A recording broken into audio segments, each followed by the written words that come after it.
Welcome to another episode of Sacred Reviews, and in this episode I'll tackle Falling Stars, one of the worst RPGs to ever be made during the PS2 era.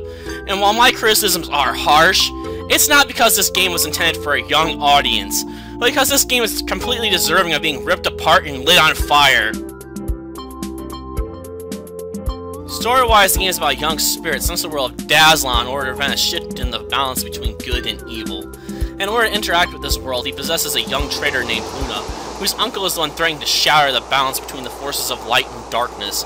So in short, you'll spend the rest of the game trying to stop Matt from shattering the peace as he searches for ancient potions of power that were left in the town's abandoned mine. One of the constant morals of this game is that it's wrong for Matt to experiment on his pets by shoving the various potions he finds down their throats. Of course, these potions increase their abilities, but also turn them into monsters. Sadly, the townspeople consider his actions to be wrong or misguided, but are unwilling to actually do anything to stop him. So naturally, the player is forced to deal with Matt, which leads to you striking a deal with him in the form of duels, which leaves you with the strange moral of it being wrong to force-feed pets strange and unusual potions that cause them pain. But it isn't wrong to make various pets beat the stuffing out of each other in order to prove the proper method to train an animal into a lean, mean fighting machine. I guess I'm stepping into dangerous territory concerning the nature of certain games like Pokemon, but at least those games don't bring up the issue of animal cruelty directly. Gameplay-wise, Falling Stars is a mixture of minigames, fetch quests, and semi-turn-based battles, and loading screens. Now, I'm not talking about the loading screens being a major gameplay element, since you'll spend about half your time in this game looking at them. In fact, it takes 30 seconds to load just about anything in this game, which means it's possible to spend more time loading a minigame and reloading the world map than you'll spend on the minigame itself. In fact, this issue is so blatant and present throughout the game that it must have been intentional, since this game isn't big enough to warrant such long load times, and if it was unintentional, then the people behind this game deserve a round of applause for being some of the most incompetent designers in gaming history. With the issue of the loading screens out of the way, I guess I should move on to the mini-games.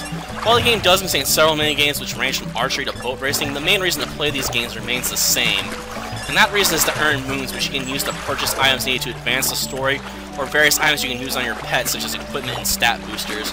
The fetch quests are sort of self-explanatory, but you'll end up doing a lot of them, either as side quests or to advance the main plot, which means you'll be subjected to a lot of 30-second load times in order to traverse the maps, since despite its small size, it's broken up into multiple areas.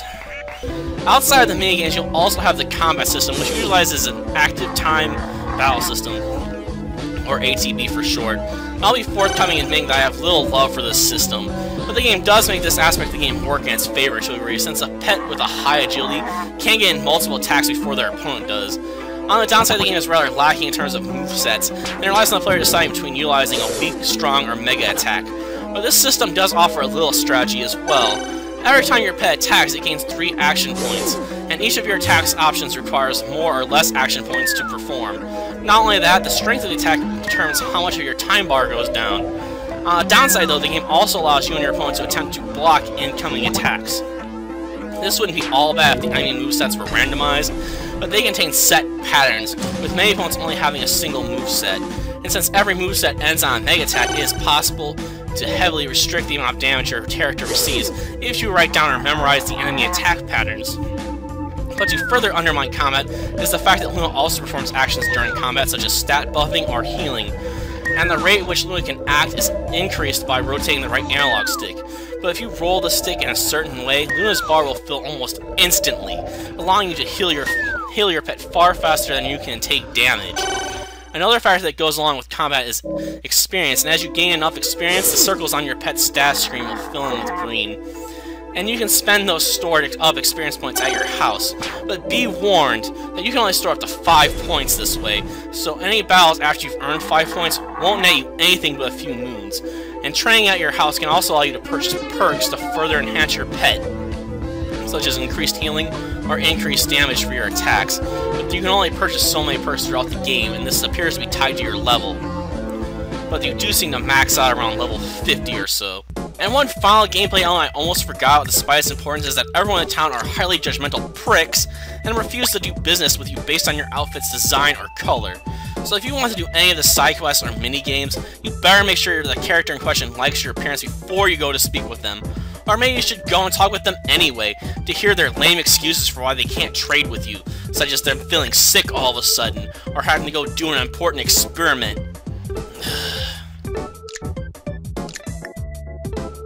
Visually speaking, the game is awful and has a look that feels on par with a late PS1 game.